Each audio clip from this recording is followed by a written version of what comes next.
Hello namaste, welcome back to Anitha news. నేను శిరీష.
అమరావతి రాజధాని నిర్మాణం పేరుతో ఏషియన్ డెవలప్మెంట్ బ్యాంక్ దగ్గర, వరల్డ్ బ్యాంక్ దగ్గర, హట్కో దగ్గర, KFW జర్మనీ సంస్థ దగ్గర 31,000 కోట్ల రూపాయల అప్పులు తెచ్చావు.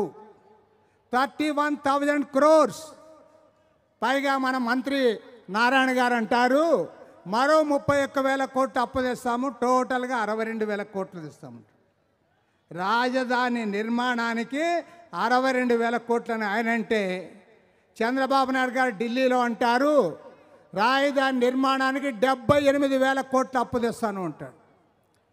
కాబట్టి చంద్రబాబు నాయుడు గారు ఈ సంవత్సర కాలంలో చేసింది ఏమంటే 1,75,000 కోట్ల రూపాయల అప్పులు తెచ్చి రాష్ట్రాన్ని అప్పుల పాలు చేసావు తప్ప కేంద్రం నుంచి సాధించింది ఏమీ లేదు. పైగా సూటిగా చెప్తా ఉన్నా, ఇవాళ విశాఖ ఉక్కు ఫ్యాక్టరీని ప్రైవేట్ పరం చేస్తూ ఉన్నారు, దాని గురించి నువ్వు మాట్లాడడంలే. పోలవరం ఎత్తు తగ్గించారు, దాని గురించి మాట్లాడడంలే. వెనుకబడిన ప్రాంతాలు ఉత్తరాంధ్ర రాయలసీమకు నిధులు ఇవ్వడం లేదు, దాని గురించి నువ్వు మాట్లాడడంలే. ఏం మాట్లాడుతున్నావో చెప్పమని అడుగుతా ఉన్నాం. ఇవాళ నిజంగా ప్రతి కమ్యూనిస్టు కూడా స్పందించాలని కోరుతా ఉన్నా కామ్రేడ్స్. ఈరోజు విశాఖ ఉక్కు ఫ్యాక్టరీ నాకు తెలిసినంత వరకు ఆంధ్రప్రదేశ్లోనే కాదు, భారతదేశంలోనే ఎంటైర్ ఇండియాలో 32 మంది ప్రాణాలు అర్పించి పోరాడి సాధించుకున్న ఫ్యాక్టరీ విశాఖ ఉక్కు, ఆంధ్రుల హక్కు. అలాంటి విశాఖ ఉక్కు ఫ్యాక్టరీని ప్రైవేట్ పరం చేస్తారా? పైగా మోసం చేస్తావా? పక్క మోసం. పార్లమెంట్ ఎన్నికల తర్వాత మీరేం చెప్పారు? 11,000 కోట్ల రూపాయల డబ్బులు ఇస్తూ ఉన్నారు కాబట్టి మేము ప్రైవేటైజేషన్ ఆపారన్నాం. కానీ విశాఖలో ఏం జరిగింది? విశాఖ స్టీల్ ప్లాంట్లో 3,000 మంది కాంట్రాక్ట్ కార్మికులను కలంపోటుతో నిర్దాక్షిణ్యంగా తొలగించారు. అదేవిధంగా మార్చి నెలలో 1,400 మంది పర్మనెంట్ కార్మికులందరినీ కూడా VRS ఇచ్చి పంపారు. పైగా ఇవాళ 1,017 మంది పర్మనెంట్ కార్మికుల లిస్టు తయారు చేశారు, వాళ్ళందరినీ VRS కింద పంపిస్తూ ఉన్నారు. దానికంటే ఘోరంగా రేపు ఆగస్టు 10వ తేదీ నాడు, కామ్రేడ్స్, ఆగస్టు 10వ తేదీ నాడు టెండర్ల బాక్సులు ఓపెన్ చేస్తూ ఉన్నారు. 32 డిపార్ట్మెంట్లు ప్రైవేట్కి ఇస్తూ ఉన్నారు. ఎక్కడుంది ఆ విశాఖ ఉక్కు ఫ్యాక్టరీ? కార్మికులను తొలగిస్తావా? డిపార్ట్మెంట్లు ప్రైవేట్కి ఇస్తావా? మమ్మల్ని అందరినీ మోసం చేస్తావా? పైగా సిగ్గు లేకుండా తెలుగుదేశం పార్టీ ఎంపీలందరూ కూడా ఢిల్లీలో స్టీల్ మినిస్టర్ దగ్గరికి వెళ్ళి మీరేమడుగుతా ఉన్నారు? మీరు విశాఖ స్టీల్ గురించి మాట్లాడడంలే, దాని క్యాప్టివ్ మైన్స్ అడగడంలే, నిధులు అడగడంలే. ఏమడుగుతా ఉన్నారు? మిట్టల్ కంపెనీకి క్యాప్టివ్ మైన్స్ ఇవ్వమని అడుగుతూ ఉన్నారు. మిట్టల్ కంపెనీకి పర్మిషన్స్ ఇవ్వమని అడుగుతూ ఉన్నారు. నేను అడుగుతా ఉన్నా, ఈ రాష్ట్ర ప్రజలు మీకు ఓట్లేసి గెలిపించారా, లేక తెలుగుదేశం ఎంపీలను మిట్టల్ అనే గాడిద కొడుకు మిమ్మల్ని నామినేట్ చేశాడని అడుగుతా ఉన్నా. మిట్టలకు ఊడిగం చేయడానికి మీరు ఎంపీలుగా ఉన్నారని అడుగుతా ఉన్నా. మిట్టలకు ఊడిగం చేయడానికి ఈ రాష్ట్రానికి ఎంపీలు అవసరమా? మీకు ఈ రాష్ట్రంలో అధికారం అవసరమా? కాబట్టే చెప్తా ఉన్నాం కామ్రేడ్స్. నేను ఒకటే వేదిక పైన చెప్తా ఉన్నా చంద్రబాబు గారికి. చంద్రబాబు మాట్లాడితే అభివృద్ధి గురించి మాట్లాడుతూ ఉన్నాడు గంటలు. మంచిదే, అభివృద్ధి కావాలి. కానీ నేను ఒకటి మాత్రం గ్యారంటీ చెప్తా, నీవు ఎన్ని అభివృద్ధి పనులు చేసినా విశాఖ స్టీల్ ఫ్యాక్టరీ ప్రైవేట్ పరమైందే అయితే మాత్రం తెలుగు జాతి క్షమించదు, చరిత్రహీనుడిగా మిగిలిపోతావు. చంద్రబాబు నాయుడు గారు ముఖ్యమంత్రి, ఒకే ఒక్క విషయం గుర్తుపెట్టుకో, నీవంటే మాకు వ్యక్తిగతంగా ఎలాంటి వైరం లేదు. పైగా ఇంతో మేము ఫ్రెండ్లీగా ఉండేవాళ్ళమే నీతో. కానీ ఇవాళ నీవు చాలా పెద్ద తప్పు చేస్తూ ఉన్నావు, చాలా పెద్ద తప్పు చేస్తూ ఉన్నావు. చరిత్రలో జరగరాని తప్పు చేస్తూ ఉన్నావు. విశాఖ ఉక్కు ఫ్యాక్టరీ అంటే తెలుగు ప్రజల ఆత్మగౌరవానికి ప్రతీక. భారతదేశంలో పోరాడి సాధించుకున్న ఫ్యాక్టరీని ఇవాళ కేంద్రంలో అధికారంలో ఉన్న నరేంద్ర మోడీ ప్రభుత్వం ప్రైవేట్ పరం చేస్తూ ఉంటే దాని గురించి మాట్లాడకుండా ఇవాళ దాన్ని ప్రైవేట్కి ఇస్తావా? కాబట్టే చెప్తా ఉన్నాం, ఇవాళ దీనిపైన కూడా రాబోయే రోజుల్లో పెద్ద ఎత్తున పోరాటానికి సమాయత్తం అవుతా ఉన్నాం. అదేవిధంగా ఇవాళ సూపర్ 6 వాగ్దానాలు ఏవైతే ఉన్నాయో ఆ వాగ్దానాలని అమలు చేయాల్సిందే. ఆ రోజు చెప్పారు మీరు, గ్రామీణ ప్రాంతాల్లో 3 సెంట్లు ఇస్తాం, పట్టణాల్లో 2 సెంట్లు ఇస్తాం, ఇల్లు కట్టుకోవడానికి డబ్బులు ఎక్కువ ఇస్తామన్నారు. కానీ ఇవాళ ఏది కనపడంలే. నాకు తెలిసినంతవరకు ఈ 15 నెలల కాలంలో 26 జిల్లాల్లో ఎక్కడ కూడా 1 సెంటు భూమి కూడా పేదవాడికి ఇవ్వలేదు. పెద్దవాళ్ళకి ఇస్తాడు, ఎవరికి ఇస్తాడు? లూలు కంపెనీ వానికి ఇస్తానంటాడు, అదానికి ఇస్తానంటాడు, కానీ పేదవానికి 1 సెంటు భూమి కూడా ఇవ్వలేదు. కాబట్టే చెప్తా ఉన్నాం, రాష్ట్ర వ్యాప్తంగా 26 జిల్లాల్లో భారత కమ్యూనిస్ట్ పార్టీ ఆధ్వర్యంలో పట్టణాల్లో 2 సెంట్లు, గ్రామాల్లో 3 సెంట్లు ఇవ్వాలి. ఇంటి నిర్మాణానికి 5 లక్షల రూపాయలు